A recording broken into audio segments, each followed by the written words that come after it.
While global warming has been an issue for decades, humanity is quickly approaching a point of no return to undo the effects before the damage becomes irreversible, despite many modern practices doing more harm than good. This can sometimes be an uncomfortable topic for many, as it means addressing our collective failings as a society. However, it is important now more than ever to take a closer look at just how close we are to the fallout of our actions. Actions such as unsustainable mining for minerals and oil, reliance on fossil fuels, and widespread use of non degradable plastics. According to a study conducted by the United Nations General Assembly in 2019, climate change will begin to have irreversible effects on global temperatures, natural ecology, and even human society in as few as 11 years. This means we are quite possibly the last generation who has a chance to change this course of action. Already, we have seen the effects of natural disasters become more and more common. The following speaker is Shadona Richardson, a youth representative from Grenada discussing the aftermath of Hurricane Ivan. Let's hear what she has to say. That was the day Hurricane Ivan came to Grenada, taking lives, destroying homes, damaging infrastructure, and offsetting the natural ecosystem of our flora and fauna. That was the day Mother Nature decided to fight back after being treated so unkindly for so long. Climate change is not a matter to be debated. For us, it is a lived reality. We have a significant understanding of the impacts of climate change and the need for collective action to find new and better ways to tackle such an immense issue while seeking to sustain economic and social well-being, not just for you, not just for me, but for all of us. In our presentation today, we will be discussing what global warming actually is, what kind of effects it's having on our planet, and what we can do as a society to possibly. Hello, everyone. My name is Colton, and I'm going to be talking to you about the causes of global warming. Scientists have previously agreed that global warming is caused mainly by human activity. The natural changes in the sun and the earth cannot explain the extent of today's global warming. Human activities are causing Earth to heat up in ways that are much more extreme than what we've experienced from the past.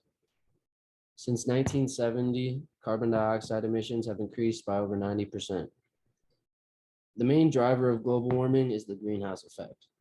The rising emissions are causing more greenhouse gases to be trapped within our Earth's atmosphere.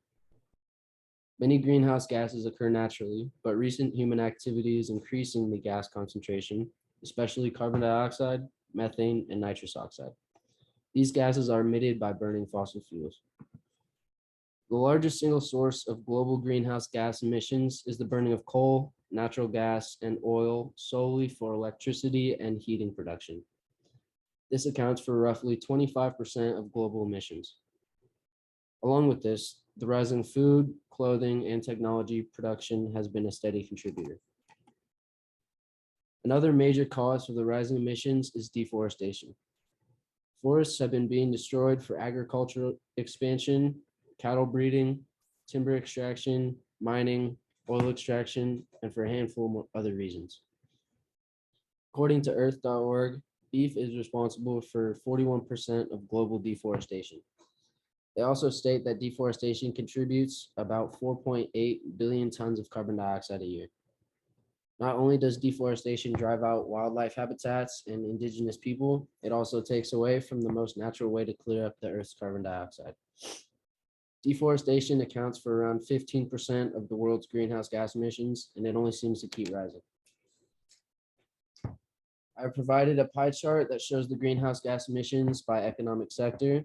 Like I stated earlier, we can see that heat and electricity production along with agriculture and forestry are the top two leading contributors. But we can't forget about the other causes of global warming, such as transportation and the manufacturing industry. There's an estimated 1 billion cars across the world today, so just think about how quickly those emissions can build up. Cars burn fossil fuels and release carbon dioxide, which again ends up trapped in our atmosphere, working as a heat shade. The growing amount of emissions from personal transportation is funding the race for electronic transportation. Not to say electronic cars are bad, but we also need to worry about what is going to happen with the slow decomposing batteries. I guess that's a discussion for another time though. In 2021 alone, the greenhouse gas emissions rose by over 6%, which is the highest ever, and we're currently at 36.6 billion tons of greenhouse gas emissions in our atmosphere.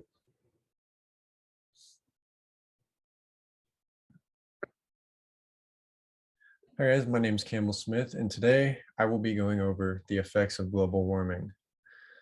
Global warming has many effects on everyone around the planet, depending on where you are, but most likely all the effects are the same globally. Global warming has been a direct cause of many things, such as a rise in global temperatures, an increased level of severe storms, increased drought levels, a warming and rising of ocean levels, an extinction of certain species, lower crop numbers, and a rise in global poverty. The temperature rise is probably the biggest and most dominant trait that global warming has caused. The Earth is now around 1.1 degrees Celsius warmer than it was in the 1800s. We are not on track to meet the Paris Agreement target to keep the global temperature from exceeding 1.5 degrees Celsius above pre-industrial levels. That is considered the upper limit to avoid the worst fallout of climate change. In 2015 to 2019, they were the 5 warmest years on record, while 2010 through 2019 was the warmest decade on record. Global surface temperature has increased since the 1970s more than any other 50-year period over the last 2,000 years. We're on a current path of carbon monoxide emissions that would increase the temperature as much as 4.4 degrees Celsius by the end of the century. Since the mid-1980s, the Arctic surface temperature has warmed at least twice as fast as the global average, while sea ice, the Greenland ice sheet, and glaciers have declined over the same period, and permafrost temperatures have increased. To follow a 1.5 degrees Celsius consistent pathway, the world would need to decrease fossil fuel production by roughly 6% per year between 2020 and 2030.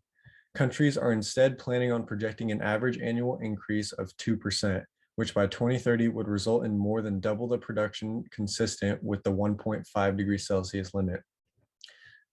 The rise in sea levels has caused an increase in the rate of hurricanes and storms across the globe due to the increased barometric pressure along coastlines. Not only has global warming increased the rate at which these storms are being produced, but also the intensity of these storms. Drought levels have increased due to the increased global temperatures. When temperatures rise, the evaporation of liquids is enhanced, which reduces the surface water and dries out soil and vegetation. The warming of the ocean is very obviously due to the increased temperatures around the world. With the warming of temperatures, as I just stated, evaporation of liquid is enhanced.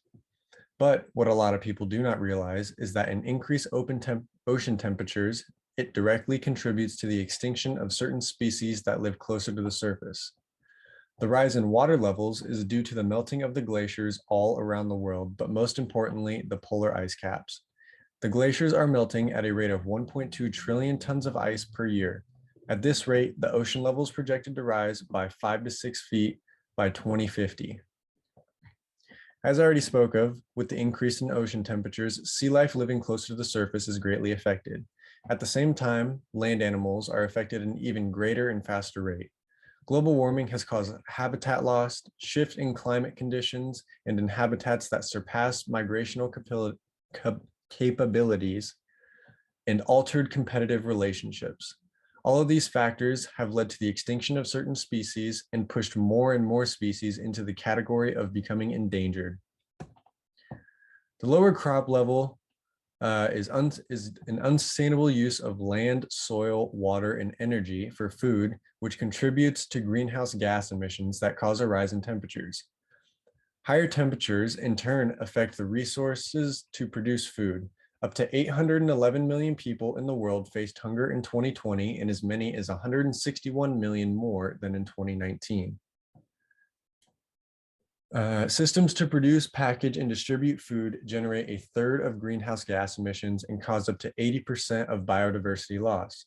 Without intervention, food system emissions would likely increase by up to 40% by 2050, given the rise from population and more income and dietary changes. The food system currently accounts for around 30% of the world's total consumption of energy, most still produced using fossil fuels that generate emissions, which directly impacts the increased temperature around the world. Over 17% of food is wasted, and up to 10% of global greenhouse emissions are associated with the food that is not consumed. Under higher temperatures, declines in crop yields are likely. Heat stress also results in impaired quality and increased waste of food. The ocean has absorbed more than 90% of the excess heat in climate change, making it more acidic and less productive, which in turn leads to the further extinction of species and warming of the ocean as an overall effect. This, along with the practices such as overfishing, threatens marine resources that feed 3.2 billion people around the world. Many practices can advance climate adaptation in food systems such as erosion control, grazing, land management, genetic improvements for tolerance to heat and drought, heterogeneous diets, and reduced food loss and waste. The rise in global poverty is also an effect which global warming has caused. The effect of global warming has had a massive effect on the number of people pushed into poverty across the globe. Prolonged droughts devastate food supplies and dry up water sources. Withered crops and starving animals destroy families' livelihoods. Hurricanes, floods, and landslides flatten or sweep away people's homes. These are just a few examples of how many people have been pushed into poverty around the globe. Kofi Annan, who was a Ghanaian diplomat who served the 7th Secretary General of the United Nations from 1997 to 2006, and a co-recipient of the 2001 Nobel Peace Prize, stated, "The world is reaching the tipping point beyond which climate change may become irreversible. If this happens, we risk denying present and future generations the right to a healthy, sustainable planet. The whole lives of humanity stand to lose." As you can see, the effects of global warming has had a drastic effect on many different variables. Next, Simone will talk to you about the potential solutions to the oncoming travesty.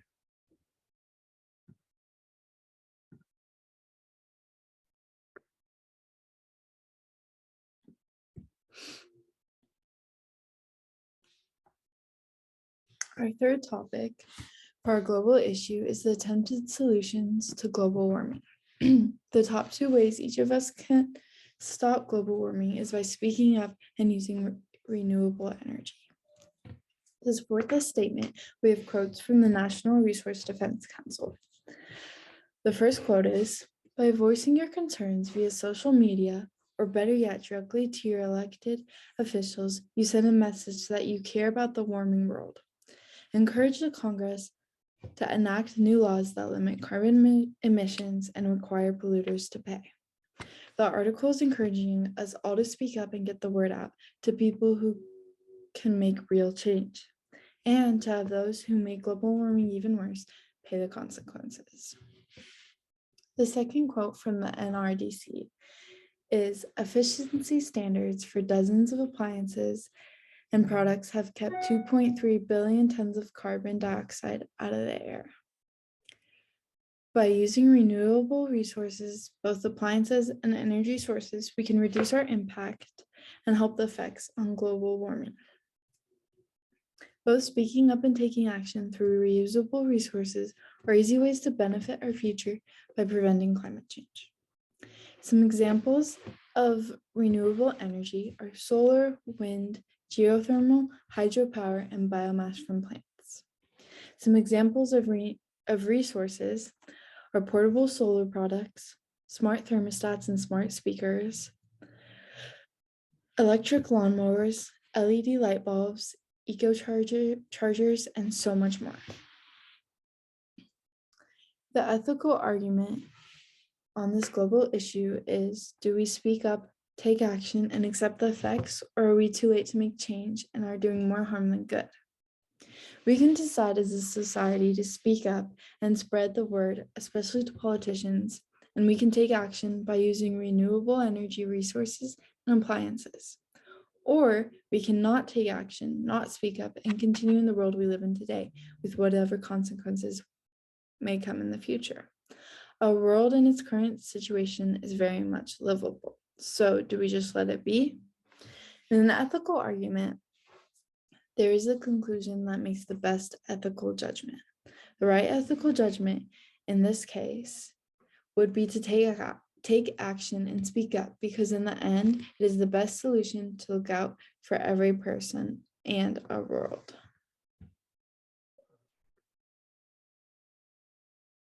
All right. Hey, y'all. My name is Stella Thompson. I'm doing the conclusion. As my fellow group mates have already presented to y'all, global warming is a fast approaching problem for everyone. And if we're going to make a change, that change needs to happen like right now, because we're coming to the point where we're not going to be able to do anything. And once we get to that point, it's all just going to be downhill from there. In our research, we found out that humans are actually a leading cause of this global warming issue that we're having, which is a negative and it's a positive. It's negative because obviously that sucks that we're the reason, but it's a positive because if we're the ones doing it, we could also be the ones that fix it. We could change the way we're doing things, because some of the issues like we've talked about are like car emissions. We can change that. Factories, we can change that. So like there could be hope. It's been causing a wide variety of problems like overall raising global temperatures, increase in storms around the world, and droughts where droughts either didn't happen before or an increase in droughts in a place. A simple way that everyone can help out is just by speaking up, letting people know that it is a problem. Awareness is key and stuff like this. And there's also awesome ways to take action, small things and big things anyone can do. It's gonna be too late if we don't make a change soon. So hopefully this presentation shed light on the issue and we can do something about it.